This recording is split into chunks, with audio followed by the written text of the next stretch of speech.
Hello, welcome to my documentary. Now, I know many of you have heard of Game of Thrones, and I'm sure you all have watched plenty of documentaries about this franchise, but today I will be going into depth of the production side of the show. I want to dive in the environmental side of the show, as well as answering the questions to how and why Game of Thrones looks as good as it does. I believe Game of Thrones doesn't get enough credit for its beautiful scenes and shots, and I'm looking forward to educating you all on how they were made. My main objective will be comparing some of Game of Thrones scenes to my own, as I want to see what I can do with a £0 budget versus Game of Thrones multi-million budget. I think this will be quite fun, as I want to see what I can come up with in comparison to the main show. But it may be tricky, as a lot of scenes from Game of Thrones costs are due to special effects and CGI. However, stick with me, I may have a solution for this. Now, for the first scene I wanted to choose was from Season 3, Episode 3, and I'll be focusing on the dead Targaryen symbol.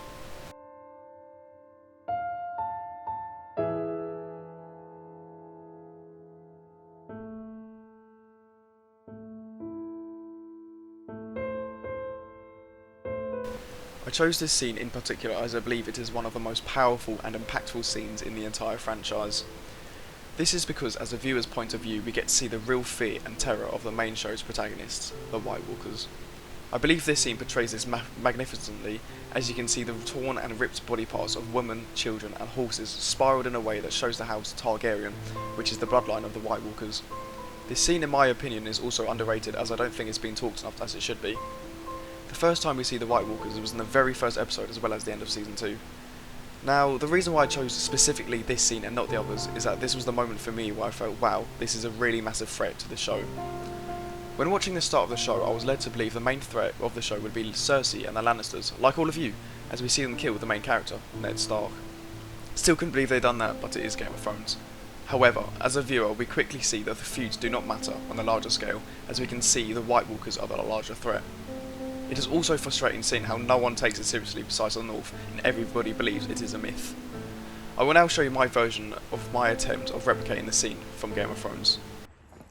Okay, so for the first scene I want to recreate, I'll be using these list of props. So I'll be using some double-sided tape, as well as masking tape, baby powder. This will be used for snow and the effects of the snow environment of the shot. Also be using some multi-purpose spray paint. This was for to create more of the snow environment. I'll be using some fabric glue, because when I'm putting the glue down I want to be able to stick stuff on, such as these cotton pads. This will be used for more snow, so because the scene I'm doing is more snowy, so I'll be using this as snow. Glue stick on this, it's cotton wool, so I'll be just stick on easily. We're also using some more PVA glue. So basically what it is just I'm going to create the floor.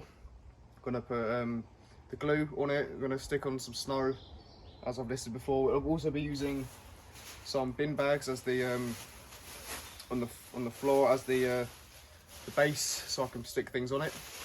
So yeah.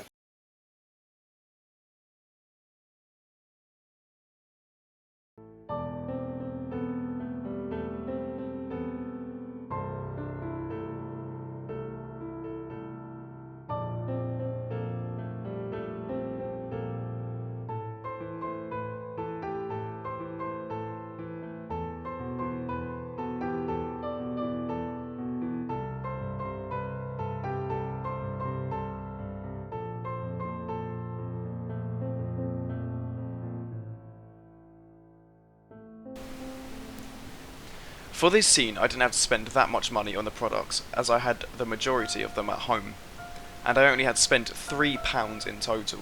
I had to buy spray-on glue because the normal PVA glue wasn't working, as it was thick and obvious.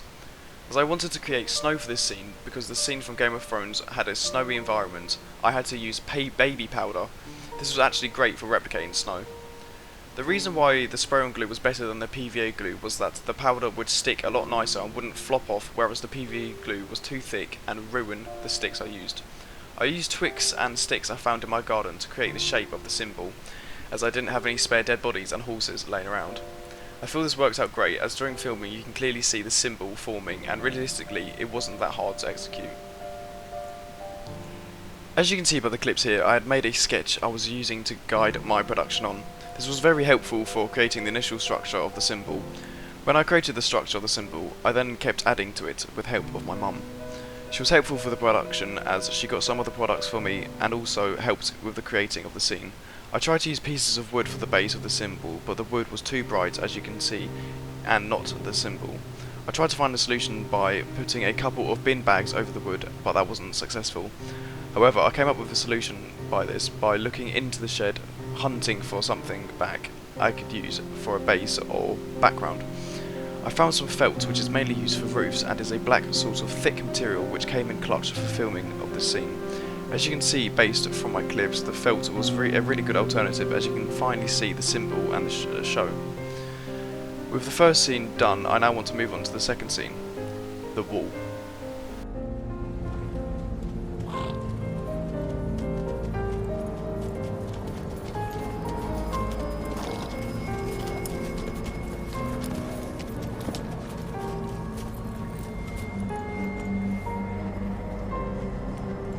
Welcome.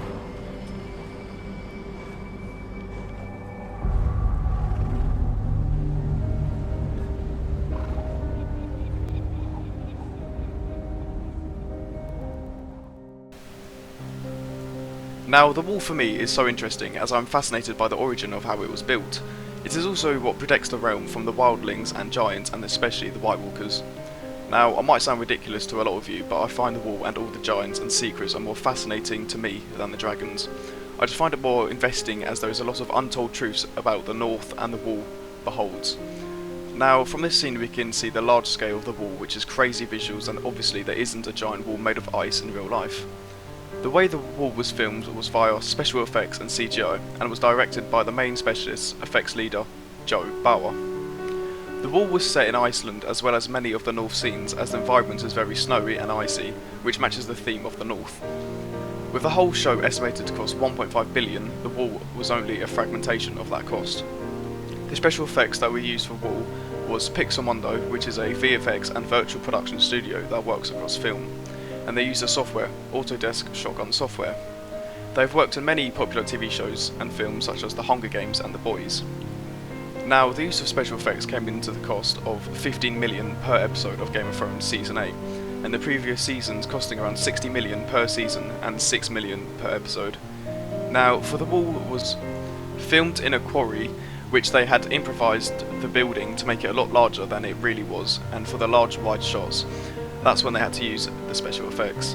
Now, I will show you my own attempt on replicating the wall with my own props and equipment.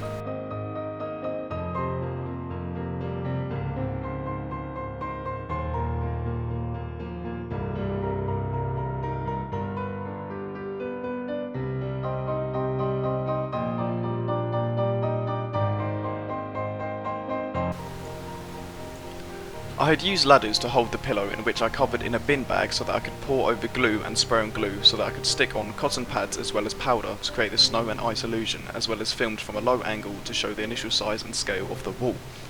I had also used a stick figure to create the illusion of the size on the wall so it looks a lot larger than it actually did in real life.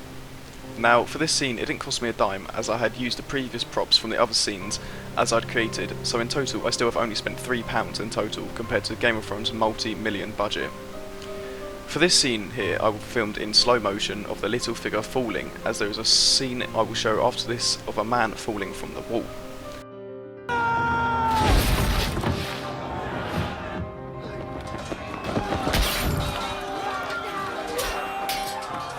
Filming in slow motion also created the effect of the wall looking larger than it actually was.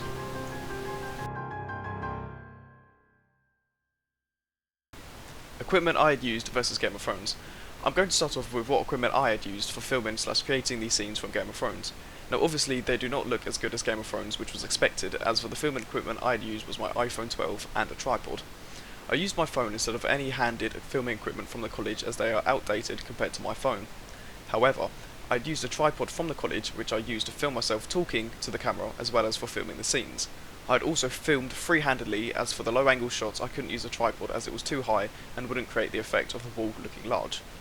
If we are counting the costs for my equipment, such as my phone, my budget would have exceeded the £0 budget, but I didn't specifically buy this phone for recording these scenes. Now, the props I used consisted of ladders, stick figure, pillows, cotton pads, towels, wood, sticks, leaves, felt, glue, powder and bin bags. Now, onto Game of Thrones' list of equipment. We are going to start off with what filming equipment was used as well as the total costs. The camera that was used to film the scenes in Game of Thrones was the Arri Rental LXR 65S. The Arri Rental LXR 65S was also used in many hit TV shows, films such as Joker 2019 and Mission Impossible Rogue Nation. The average cost of this high-tech camera is upward towards $75,000 and can also be rented for around $10,000 a day.